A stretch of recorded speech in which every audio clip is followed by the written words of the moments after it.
This is a story that I wrote with the help of a whooping crane.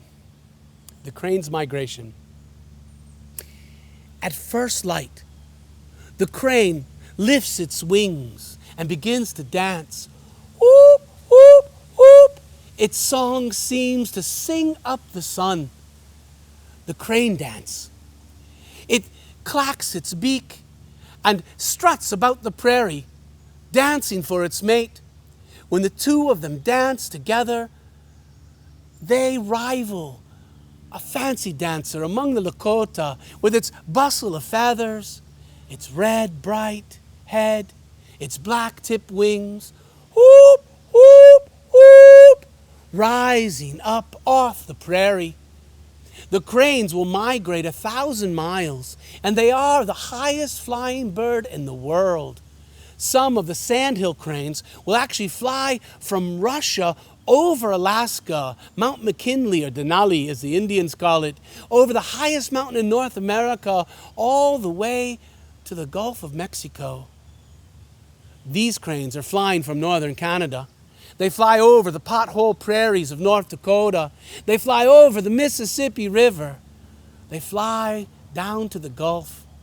And there at the Gulf shores, they will spend the winter dancing and feasting, preparing for the spring as the sun rises over the Gulf. The cranes rise, dancing their mate, an eternal marriage. They will fly north. When they arrive back in Canada, they will build a nest like a chimney out of sedges and cattails and mud. They build up the nest so the rising water will not flood their nest, and the eggs are protected.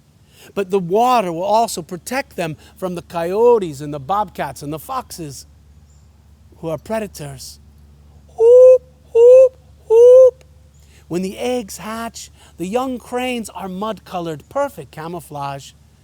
And the parents will teach them what they need to know to survive, what they like to eat.